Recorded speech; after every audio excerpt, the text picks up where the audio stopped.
Saudara, fakta baru terkuak di sidang lanjutan pemeriksaan saksi kasus dugaan pemerasan dan gratifikasi dengan terdakwa ex-Menteri Pertanian Syahrul Yassin Limpo hari ini. Saksi dari JPU menyebut Kementerian Pertanian mengeluarkan uang 3 juta rupiah per hari untuk memesan makanan yang dikirimkan ke rumah dinas SYL. Staf Biro Umum Pengadaan Kementerian Pertanian Muhammad Yunus bersaksi pengeluaran uang untuk membeli makanan via layanan pesan antar online ke rumah dinas SYL setiap hari. Di persidangan, saksi Yunus menyebut uang yang dikeluarkan Kementan setiap hari tidak masuk dalam anggaran Kementerian Pertanian. Baik, terima kasih. Silakan duduk di samping penasihat hukum saudara masing-masing. Biasanya tiap hari itu ada 3 juta kurang lebih, Pak, Yang Mulia, untuk kebutuhan harian di rumah dinas. 3 juta Ya, kebutuhan harian. harian rumah dinas. Saudara serahkan ke siapa? Ubaid. Kalau itu ada yang tugas di rumah dinas. Jadi Siapa? Dia, tenaga kontrak, Yang Mulia. Kontrak. Jadi menyiapkan 3 juta Ya. setiap bulan. Setiap hari. Kadang tiap hari, kadang kalau tergantung habisnya, Yang Mulia. Oh, tergantung permintaan ya. Ya, Kalau permintaan hari ini habis 3 juta, dimintai lagi besok. Ya, gitu. Kalau Ya. masih ada sisa, dipakai dulu ya. Ya. Begitu. Itu diambil dari mana uang-uang itu? Atau memang uang operasional untuk kepentingan itu? Iya, untuk operasional. Untuk rumah dinas. Iya, keperluan dinas kan tidak masalah. Ada anggarannya kan? Iya. Itu anggaran resmi tidak 3 juta per hari itu? Enggak, Yang Mulia. Ya? Enggak, Yang Mulia. Tidak. Untuk beli apa itu? Biasanya terakhir lebih banyak. Apakah makanan tiap hari atau gimana? Makanan online gitu, Ya? GrabFood gitu, semacam itu. Oh, Selain uang makan 3 juta rupiah per hari, anak buah SYL di Kementan juga diminta menyiapkan anggaran 30 juta rupiah per bulan untuk istri SYL, Ayun Sri Harahap. Awalnya uang yang diminta disiapkan 15 juta rupiah per bulan. Muhammad Yunus mengutarakan hal itu ketika menjadi saksi. Itu permintaan dari siapa sebetulnya awalnya kok bisa disiapkan untuk Ibu Menteri 30 juta per bulan itu? Awalnya dari mana yang saudara tahu? Panji kayaknya, Pak. Pak Panji ya? Pak Panji menyampaikan ke siapa? Ke Pak Isnar. Ya? Ke Pak Isnar. Ke Pak Isnar, apa kata-katanya yang saudara tahu? Saya kurang tahu, Pak. Saya nggak tahu. Oh, hanya dengar dari Panji, awalnya dari situ ya? Iya. Akhirnya disiapkan uang itu. Iya kan? Faktanya disiapkan, benar ya? Iya. Disiapkan 30 juta, itu setiap bulan? Iya, awalnya dulu cuma 15 juta, Pak, pertama. Sejak kapan itu? Sejak beliau dilantik sebagai menteri atau beberapa bulan kemudian? Saya dari awal 2020, Pak. Oh, saudara awal 2020 sudah menyiapkan itu? Iya. Awalnya 15 juta? 15 juta. Kok bisa naik 100% itu gimana ceritanya? Dari yang info saya tahu dari Pak Isnar minta ada tambahan, terus naik dari 15 ke 25. 15, 25, Terus akhirnya 30, mentok 30 ke 30. sampai sekarang, sampai terakhir ya. Sampai terakhir. Iya. Itu selama saudara menjabat di situ, Iya, itu saudara tiap bulan, benar? tiap bulan, Pak. Itu biasanya minggu pertama, bulan apa, awal bulan atau pertengahan atau akhir? Enggak tentu, Pak. Enggak tentu. Kadang kalau ditagih baru kita. Oh, ditagih. Ya. Abdul Hafidz, mantan pegawai Biro Rumah Tangga Kementan, bersaksi di sidang Tipikor dengan terdakwa ex-Mentan Syahrul Yassin Limpo. Ia menyebut diminta uang untuk membayar kartu kredit pribadi SYL 215 juta rupiah. Padahal tak ada anggaran di Kementan untuk membayar kartu kredit pribadi menteri. Terakhir sampai saya dicopot itu terkait kartu kredit, Yang Mulia. Baik, saudara dicopot. Iya. Siapa yang copot jabatan saudara? Kalau yang copot kan informasi ya atasan kita langsung ya Pak Sekjen, Yang Mulia. Pak Sekjen yang copot saudara ya? Iya. Kenapa dicopot? Saya tidak tahu, Yang Oke, Mulia. saudara pernah dimintai, siapa yang perintah saudara? Panji atau siapa? Kepala Biro, Yang Mulia. Kepala Biro ya? Pak Musafak. Iya, Yang Mulia. Apa yang disampaikan ke saudara? Untuk membayarin kartu Untuk kredit, Yang Mulia. Membayar kartu kredit. Kartu kredit itu apakah dalam bentuk apa? Note, apa namanya itu? Struk. Enggak, kita hanya diinfokan sama Kepala Biro ada pembayaran kartu kredit. Ada pembayaran kartu kredit atas nama siapa? Kartu kredit itu? Pak SYL, Yang Mulia. Atas nama Pak Menteri, Pak Iya. SYL. Untuk dilunasi, berapa untuk dilunasi itu? Tahu enggak saudara? Sekitar 200-an lebih, Kang Mulia. 200 juta. Iya. Itu saudara yang dapat informasi dari Kepala Biro, Yang Mulia. Kemudian dari Kepala Biro menyampaikan ke saudara harus disiapkan, kan tidak ada dana. Tidak ada, Yang Mulia. Baik, Selain meminta kartu kredit pribadi dibayarkan, saksi dalam sidang tipikor dengan terdakwa SYL menyebut Biro Rumah Tangga Kementan diminta menyiapkan pembayaran kredit bulanan mobil Alphard SYL sebesar 43 juta rupiah per bulan. Mobil pribadi ini digunakan oleh anak SYL di Makassar. oleh orang lain. Oleh orang lain, Yang Siapa Mulia. yang make itu? Maaf, Yang Mulia. Siapa yang make yang operasional? Anaknya, Yang Mulia. Anaknya Pak Menteri. Ya, Siapa Yang namanya? Anak Pak Menteri kan ada 2 kemarin diungkap. Yang putra, Yang Mulia. Ya, Dindo, Yang Mulia. Dindo. Iya, Pak Dindo ya. iya. Dia berdomisili di Jakarta atau di Makassar? Di Makassar, Yang Mulia. Mobil Alphard itu ada di Jakarta atau di Makassar? Di Makassar, Yang Mulia. Saudara tahu dari mana itu di Makassar? Karena mobil yang di Wican hanya ada satu yang kita sewa, Yang Mulia, Alphard. Ya, Karena di Wican dilihatnya hanya satu, Yang Mulia, yang ada. Di Widya Chandra, rumah Iya. dinas Pak Menteri itu ada Hanya ada satu yang kita sewa, Yang Mulia. mobil apa? Alphard. Alphard. Maaf, Yang Mulia, kalau Yang keadaan... Alphard yang saudara maksudkan tadi, mobil yang lain lagi. Iya, yang lain. Yang Beda Mulia. ya? Platnya Yang beda. Mulia. Platnya beda. Beda, Yang Mulia. Warnanya Mohon maaf, Yang Mulia, dari awal arahan saya hanya diberikan suruh menyiapkan pembayaran dan izin, Yang Mulia, kita tidak maksud saya begini, apakah mobil yang saudara minta tadi bilang bayar cicil tadi kredit itu, Siap, pernah Yang tidak Mulia. saudara lihat mobil, fisik mobil itu? Belum, Yang Mulia. Tidak pernah. Tadi saudara mengatakan di Makassar. Maaf, Yang Mulia. Dari Kalau mana saudara tahu pastinya bahwa- di Makassar atau tidak, mohon izin, Yang Mulia, saya tidak tahu pastinya, Yang Mulia. Tadi saudara mengatakan di Makassar. mohon maaf, Dapat Yang Mulia. informasi dari mana saudara mengatakan bahwa itu ada di Makassar mobil itu? Ya mungkin karena di Wican aja tidak ada, Yang Mulia. Karena di Wilayah tidak ada. Iya. Tapi saudara bayar.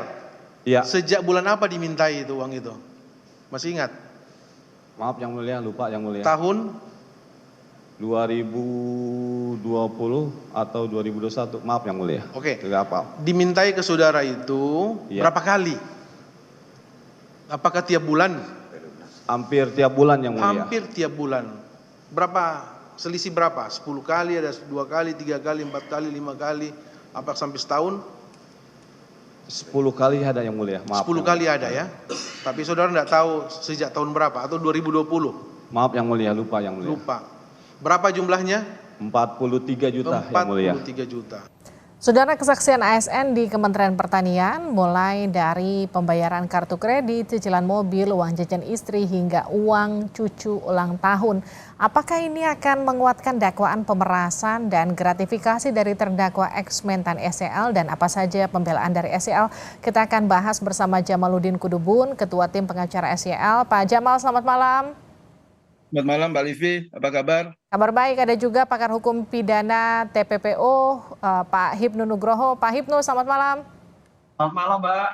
Saya ke Pak Jamal dulu ya, Pak Jamal. Jadi bagaimana dari keterangan saksi tadi, apa pembelaan dari Anda sebagai Ketua Tim Pengacara? Yang jelas setiap keterangan dari masing-masing saksi itu sangat berbeda sekali. Tidak berkesesuaian antara satu dengan yang lain. Karena dalam keterangan saksi-saksi sebelumnya, menerangkan bahwa mobil Alphard yang tadi juga dijelaskan oleh Mbak Livi itu adalah mobil yang digunakan oleh Pak Menteri kalau beliau berdinas di Makassar. Dan mobil itu adalah mobil sewaan yang betul bahwa setiap bulan itu dibayarkan sewa itu sekitar 43 jutaan. Nah, sementara terkait dengan istri punya uang jajan dan sebagainya, saya kira itu juga telah kami bantah dalam persidangan sebelumnya bahwa itu adalah hak daripada istri Pak SYL terkait dengan sejumlah anggaran yang itu menjadi hak daripada Pak Menteri yang kemudian diteruskan kepada istri beliau. Tapi bukan berarti seolah-olah itu adalah uang jajan istri beliau yang tiap bulan yang itu legal sifatnya, ilegal sifatnya, tapi itu adalah uang yang memang legal. Begitu Mbak Livi. Pak Jamal, maaf saya potong. Kalau yang tadi uang jajan untuk istri ini sebetulnya masuk ke pagu anggaran menteri yang kemudian diserahkan ke istrinya. Jadi bukan uang semata-mata untuk istrinya, Pak Betul. Ex-Mentan jajan setiap bulan begitu, 15 sampai 30 juta. Betul, betul demikian. Itu uang apa? Jadi itu Pagu adalah- anggaran apa yang seharusnya didapatkan menteri kemudian dialihkan ke istrinya? Kan ada yang namanya biaya rumah tangga menteri. Ada biaya rumah tangga menteri, terus kemudian ada juga uang apa istilahnya itu, yang 100 juta setiap bulan. Terus ada lagi biaya tamu. Dan ada lagi beberapa biaya-biaya yang lain yang dalam persidangan sebelumnya itu telah declare bahwa memang itu adalah anggaran yang sah, yang ada di pagu anggaran Kementan. Sehingga kemudian kalau hari ini ada kesaksian lain yang ya. seolah-olah mendisplit lagi itu bahwa itu adalah hal yang berbeda. Nah, saya kira ini yang nanti kemudian akan kami bantah Oke. dalam pembuktian kami karena tidak ada keterangan-keterangan saksi yang berkesesuaian antara satu dengan yang lain. Pak Jamal, kalau tadi kan dari beberapa kesaksian bahkan ada yang menyebut itu sebetulnya dari yang tadi kita bahas tidak ada di dalam anggaran, itu satu. Yang kedua, tadi kemudian sempat disebutkan juga tapi tidak kita putarkan soal reimburse ulang tahun dari anak Pak SCL. Cucu. Sekarang pertanyaannya, anaknya Pak SCL tidak pernah punya ulang tahun yang kemudian dibiayai oleh Kementan. Nggak pernah. Karena anaknya itu namanya Dindo. Nah, anaknya Dindo yang ulang tahun Pak, cucunya Pak SCL. Kalau cucunya Pak SCL, itu juga kemarin telah mengemuka di persidangan. Tapi pertanyaannya adalah, apakah siapa yang meminta uang itu untuk kemudian dibayarkan? Yang kemudian kemarin muncul itu adalah seolah ada semacam sikap perbuatan yang ingin menunjukkan bahwa mereka baik, mereka perhatian sama keluarga menteri. Dan menurut hemat kami, kan yang mesti harus menjadi jelas adalah siapa yang meminta uang itu. Kan itu kemudian poinnya. Oke, Karena kalau yang kartu berkembang kredit, di persidangan Pak selama Jamal? ini adalah, ya Mbak Livi. Kalau kartu kredit, Nah, kalau soal kartu kredit itu memang ada beberapa yang benar. Tapi itu yang kemudian diambil dari uang yang memang menjadi haknya Pak Menteri. Uang operasional Menteri. Nah, pertanyaannya adalah, kalau uang Kan- operasional menteri harusnya ada di anggaran dan gak diributkan di persidangan dong Pak. nah itu dia yang kemudian jadi soal bagi kita. Karena dari kesaksian antara satu saksi dan saksi yang lain itu, tidak ada kesesuaian antara satu dengan yang lain. Makanya pada persidangan kemarin-kemarin itu memang kami bantah. Kami ingin mempertegas dan memperjelas yang minta uang itu siapa, kapan, melalui siapa, apakah ditransfer, apakah diberikan langsung, dan itu kabur di situ.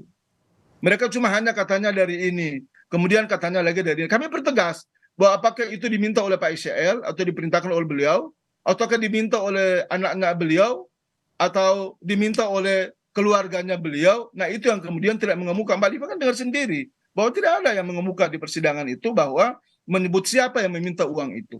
Dalam bentuk apa uang itu, dolar kah, rupiah kah, kemudian apakah ditransfer atau apa. Sekarang begini, kalau beliau menteri dan ada pihak-pihak tertentu yang menggunakan beliau sebagai jabatan beliau sebagai seorang menteri lalu memanfaatkan keadaan itu, pertanyaannya mereka pernah melaporkan itu nggak kepada Pak Menteri, kepada keluarganya? Saya tanyakan ini itu ada edaran loh.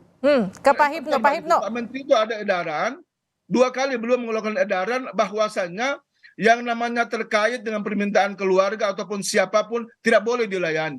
Dan itu jelas. Dan itu ada di fakta persidangan. Nah itu gimana tuh Pak Hipno untuk mengungkap ini? Ada billing untuk reimburse ulang tahun cucu dari Pak Mentan, ada pembayaran kartu kredit, ada bayar kalau tadi dibilang ex-Mentan ya, kalau tadi dibilang ternyata itu bukan cicilan mobil Alphard tapi sewa mobil Alphard dan semacamnya. Itu bagaimana Pak Hipno mengungkap ini? Ini Pak, betul. Jadi memang dalam masalah korupsi itu perlu pembuktian dengan bahasa-bahasa isyarat. Nggak mungkin dalam berbagai kasus Pak Menteri meminta ABC, itu nggak mungkin.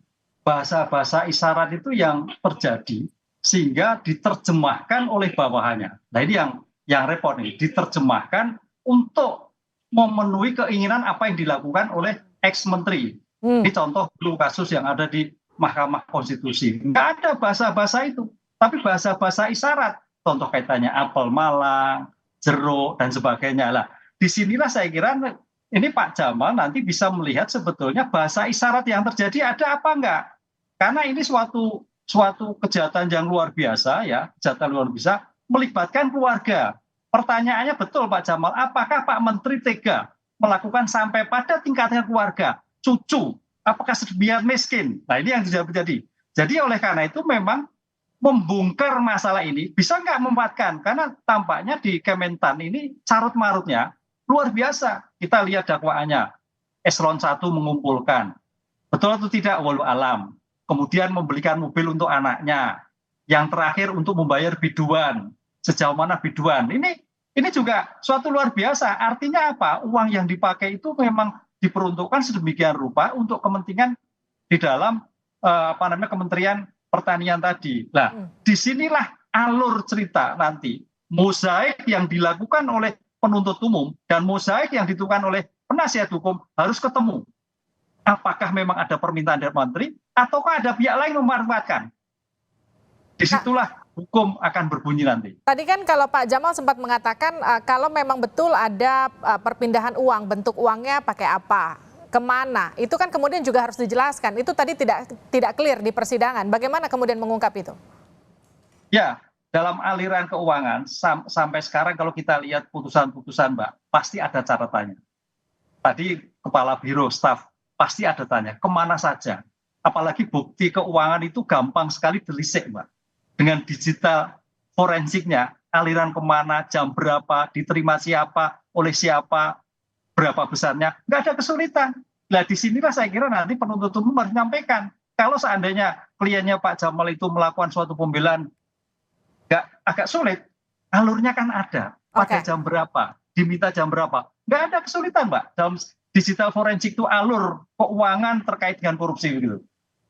Dengan semua tadi Pak Hipnu sempat katakan alurnya itu gampang untuk diselidiki, ada digital forensiknya. Pak Jamal, Anda masih yakin bahwa tidak ada kesalahan yang dilakukan oleh ex-Mentan, klien Anda? Kalau kami Mbak Livi, kami persilakan apapun. Dan siapapun silakan audit, silakan kemudian mengemukakan bukti-bukti memang yang betul-betul itu mengarah kepada ada dugaan di mana keluarga Pak ICL maupun Pak ICL melakukan itu. Tadi saya ingin menanggapi sedikit soal Prof. Hipnu tadi. Soal bahasa isyarat mantan Menteri Pertanian. Di persidangan itu tidak pernah mengemuka juga bahasa isyarat apapun.